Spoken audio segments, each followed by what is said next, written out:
Hello student, स्वागत है आपका हमारे इस एबेलिन मैथ्स चैनल में। तो जो क्लास 10th है जिसका सेकंड चैप्टर है बहुपद, ठीक है, जिसका सेकंड चैप्टर है बहुपद, आज हम उसे डिटेल में और आसान तरीके से सॉल्व करने जा रहे हैं। इसमें हम पहले उसके जो इंट्रोडक्शन पार्ट है यानी कि भूमिका, आज हम उसे जानेंगे। जो उसका बेसिक कॉन्सेप्ट होता है वो, और जो एक्सरसाइज है 2.1 आज हम उसे भी पूरी सॉल्व करेंगे, ठीक है। तो इसमें हम पहले जानेंगे बहुपद के बारे में, उसके बाद बहुपदी घात के बारे में जानेंगे, उसके बाद फिर कितने प्रकार के बहुपद होते हैं उनके बारे में भी हम जानेंगे, ठीक है। तो चलिए जानते हैं पहले बहुपद के बारे में कि भाई बहुपद क्या होता है। अगर अगर आपसे कोई पूछ ले, सपोज करो आपसे किसी ने पूछ लिया कि बताओ भाई बहुपद क्या होता है, तो आप क्या बताओगे?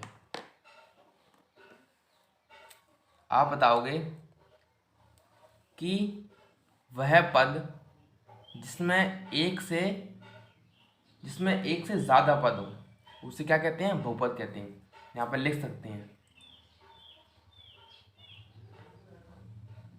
वह पद जिसमें एक से ज़्यादा पद हों क्या कहलाता है? बहुपद कहलाता है, ठीक है। सपोज करो मैंने आपको एक दिया 7x+4, इसमें कितने पद हैं? इसमें दो पद हैं, एक ये और एक ये, ठीक है। दूसरा मैंने आपको दिया कि 3x+y-2, इसमें कितने पद हैं? इसमें 3 पद हैं। देखो 1 2 3 हो गए 3 पद। अब ये तो हो गया बहुपद। अब ऐसा ही एक बात आती है समीकरण की। किसकी?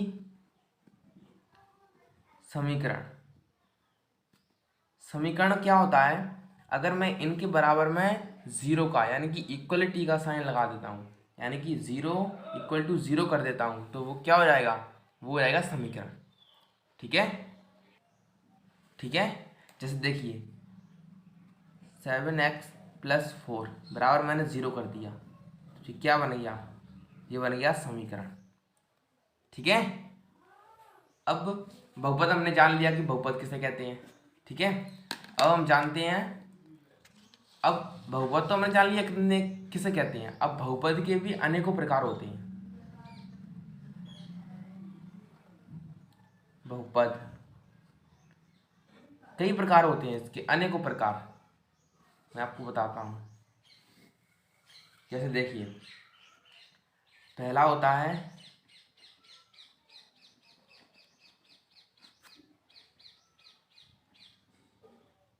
रैखिक बहुपद, दूसरा होता है द्विघात बहुपद, और ये आपके लिए बहुत इंपॉर्टेंट भी है ये वाला, क्योंकि इसको ही हमें आगे पढ़ना है। और तीसरा होता है त्रिघात बहुपद। तो आप समझ गए हो कि मैं क्या बोलना चाह रहा हूँ। रैखिक, द्विघात, त्रिघात, चतुर्थघात, पंचम, और ऐसे ही चलता रहता है ये, ठीक है। जितने घात होती हैं उतना उतना ही बहुपद का नाम रख देते हैं हम। अब देखिए इसमें घात घात बार बार आ रहा है कि नहीं? तो पहले आप घात के बारे में जान लीजिए, क्योंकि अगर आपको घात पता नहीं होगा तो आप बहुपद की पहचान नहीं कर पाओगे। और घात को बोलते हैं इंग्लिश में डिग्री, ठीक है। तो घात क्या होती है? देखिए जैसे कि मैंने यहाँ लिखा, यहाँ पे 3x+4, ठीक है। यहाँ पर लिख दिया मैंने 4x² + 7x + 2, यहाँ पर लिख दिया मैंने 4x³ + 7y, इतना लिख दिया, ठीक है। अब आप बताइए कि क्या है ये? अब इसमें घात क्या है? तो घात देखने के लिए हम क्या देखते हैं, पहले देखते हैं हम ये चर राशि को। अब चर आपको पता होना चाहिए, चर किसे कहते हैं। देखिए ये होती है चर और एक होता है अचर। ठीक है, तो चर राशियां वे राशियां होती हैं जिनका मान बदलता रहता है, जैसे कि एक्स, वाई, जेड, ए, बी। ठीक है, तो इनका मान बदलता रहता है। देखिए मैं एक्स की जगह पर 2 रख सकता हूँ, 3 रख सकता हूँ, 4 रख सकता हूँ। मान लीजिए इनकी जगह पर भी मैं ऐसे ही मान सकता हूँ। मान सकता हूँ कि नहीं मान सकता। तो ये होती है चर राशि। अचर क्या होता है, जिसका मान बदलता नहीं है। जैसे कि अगर ये 3 है तो ये 3 ही रहेगा, ये 4 है तो 4 ही रहेगा। क्या ये 4 बदल सकता है इसका मान? 4 से कुछ और ज़्यादा है क्या, कम हो सकता है? 100 है, 100 रहेगा। -2 है, -2 रहेगा। -1 है तो -1 रहेगा। ठीक है, समझ में आ गया होगा आपको अब। तो हम देखते हैं चर की अधिकतम घात कितनी है। यहाँ पर कुछ नहीं है तो हम क्या मान लेंगे 1, और जिसको ही बोलते हैं हम रैखिक बहुपद। ठीक है, चर की अधिकतम घात कितनी है 2, तो 2 है तो उसको बोलेंगे द्विघात बहुपद। ठीक है, अब नेक्स्ट वाले में चर की अधिकतम घात क्या है, इसमें 3 है तो इसको क्या बोलेंगे, त्रिघात बहुपद। ठीक है, समझ में आ गया होगा आपको। ठीक है, अब एक चीज और आती है इसमें, वो आती है शून्यक। ठीक है, शून्यक। अब आपको पता होना चाहिए कि शून्यक किसे कहते हैं। किसी ने आपको बोल दिया कि आपको एक बहुपद दे रहे हैं हम और शून्यक निकालिए। ठीक है, तो मान लीजिए आपके पास कोई बहुपद है, बहुपद दिया, बहुपद को हम पी एक्स के रूप में लिखते हैं और आगे हम इसको ऐसे ही लिखना है। ठीक है, तो बहुपद मान लीजिए हमारे पास है 2x-4। ठीक है, अब इसका आप निकालिए बहुपद किसे कहते हैं। तो बहुपद तो ये हो गया। अब शून्यक बोला है कि ये आपको एक बहुपद दिया है और आप इसका शून्यक निकालिए। तो शून्यक निकालने के लिए क्या होता है कि चर की जगह ऐसी संख्या रखनी है या ऐसी राशि रखनी है कि वो पी एक्स बहुपद को क्या बना दे, 0 बना दे। देखिए शून्यक के लिए हमें पहले सबसे पहले क्या करना पड़ता है, जो पी एक्स है उसे हम मान लेते हैं 0, यानी कि जो 2x-4 है उसको हमने 0 मान लिया। तो 2x इधर 4 हो जाएगा, x = 4/2 घट जाएगा, x = कितना आ जाएगा 2। तो x की जगह पर हमें क्या रखना है, 2 रखना है, तो वो क्या बन जाएगी, 0 बन जाएगी। देखते हैं, रखते हैं। 2 की जगह में, x की जगह में क्या रखना है, 2 रखना है। तो 2 × 2 - 4,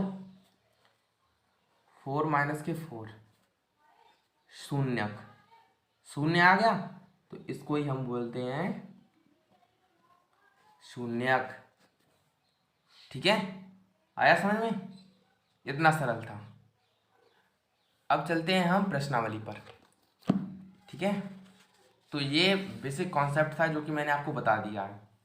अब प्रश्नावली को देखते हैं।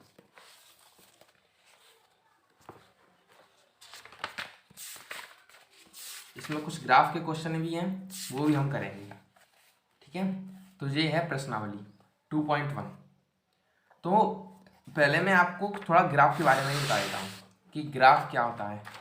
ठीक है, क्योंकि अगर आपको ग्राफ के बारे में पता नहीं होगा तो दिक्कतें हो सकती हैं। थोड़ा सा बता देता हूँ।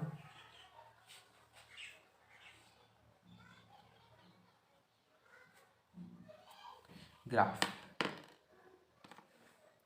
तो देखिए, मान लीजिए ये आपके पास ग्राफ है।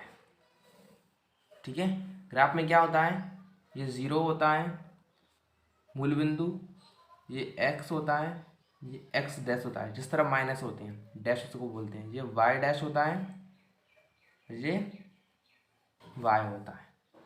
ठीक है। इसको बोलते हैं हम एक्स अक्ष। क्या बोलते हैं? एक्स अक्ष।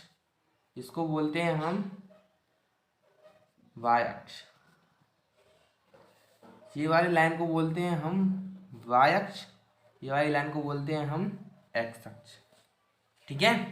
ये होता है हमारा पहला चतुर्थांश, दूसरा, तीसरा और चौथा। ठीक है। तो इतनी सी बात मुझे आपको बतानी थी। तो हमें मेन बात करनी है एक्स अक्ष पर। ठीक है, इसमें। ठीक है, इतना था आपका कॉन्सेप्ट था। और मान लीजिए कि ग्राफ पेपर पर आपको पूछ लिया जाए कि शून्यक बताइए। क्या बताइए? शून्यक।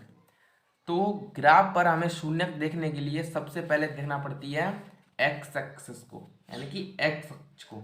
मान लीजिए ये एक्स अक्ष है और मैंने इसको ऐसे करके ऐसे करके ऐसे काट दिया। ठीक है, एक्स अक्ष को ही काटा है हमने, ये वाई को तो हमने देखा ही नहीं है, इसका तो कोई मतलब ही नहीं है। अब एक्स अक्ष को कितनी जगह पर काटा है? 1 2 3, ये वाली लाइन को ही देखना है हमें।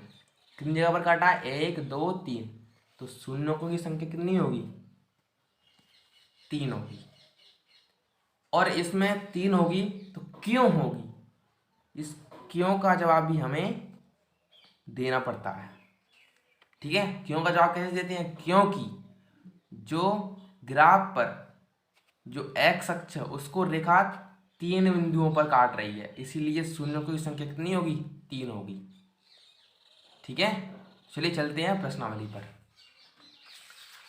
देखिए, आप यहाँ पर देख सकते हैं, पहला क्वेश्चन है, किसी बहुपद px के लिए y बराबर px का ग्राफ नीचे आकृति 2.10 में दिया है। प्रत्येक स्थिति में px के शून्यकों की संख्या ज्ञात कीजिए। ठीक है, तो हमें शून्यकों की संख्या निकालनी है। अब ये पहला वाला देखिए, ये रेखा है, क्या ये एक्स अक्ष को कहीं पर काट रही है? बिल्कुल नहीं काट रही, सिर्फ वाई को काट रही है। हमें तो एक्स दिखना है ना, कहीं पे नहीं काट रही, तो शून्यकों की संख्या कितनी होगी? 0 होगी। अब इसमें एक जगह पर काट रही है तो शून्यकों की संख्या कितनी होगी? 1 होगी। इसमें 1 2 3 जगह पर काट रही है, 1 2 3 जगह पर, तो शून्यकों की संख्या 3 होगी। ठीक है, इसमें 1 2 जगह पर काट रही है तो शून्यकों की संख्या 2 होगी। इसमें 1 2 3 4 जगह पर काट रही है तो शून्यकों की संख्या 4 होगी। इसमें काटना और ये टच करना सेम बात है, इसमें वो टच कर रही है वो, तो उसको भी हम कटान ही मानते हैं। 1 2 3, तो 3 हो गए। ठीक है, तो ये था। अब इसको लिखते कैसे हैं? आप लिखना भी देख लीजिए, क्योंकि अगर मैंने आपको लिखना ही बताया तो आपके मन में वो बना ही रहेगा। देखिए, इसमें शून्यों की संख्या कितनी थी? 3 थी। अब लिखना कैसे है उसको मैं आपको बताता हूँ। देखिए, यहाँ पर ऐसे करके शून्यकों की संख्या कितनी है? 3 है, क्योंकि ग्राफ पर जो रेखा है वह एक्स अक्ष को केवल 3 बिंदुओं पर काट रही है। ठीक है, तो आपको इसमें ये क्योंकि वाला शब्द जोड़ना बहुत ज़रूरी है। ठीक है, तो ऐसे आपको लिखना है, ये हो जाता है अपना आंसर, इससे ज़्यादा और कुछ नहीं। ठीक है, तो वीडियो पसंद आई हो तो प्लीज़ लाइक करना, क्योंकि थोड़ी सी मिनटों की वीडियो में मैंने आपको इस चैप्टर का जो कॉन्सेप्ट है वो करा दिया और ये प्रश्नावली मैंने आपको सॉल्व करा दी। ठीक है, ऐसे ही आपको इसमें लिखना है, इसमें लिखना है, इसमें लिखना है, सब में लिखना है। ठीक है, तो प्लीज़ अगर चैनल पे नए हो तो चैनल को सब्सक्राइब कर लो एंड बेल नोटिफिकेशन को प्रेस कर दो, जिससे आपको मेरी जो वीडियो है उसकी जानकारी सबसे पहले मिल जाया करेगी। ठीक है, और इससे अगले वाली वीडियो आपको किस पर चाहिए कमेंट करके ज़रूर बताना, और अगर वीडियो पसंद आई तो प्लीज़ लाइक करना, शेयर करना। So thanks for watching. Thank you.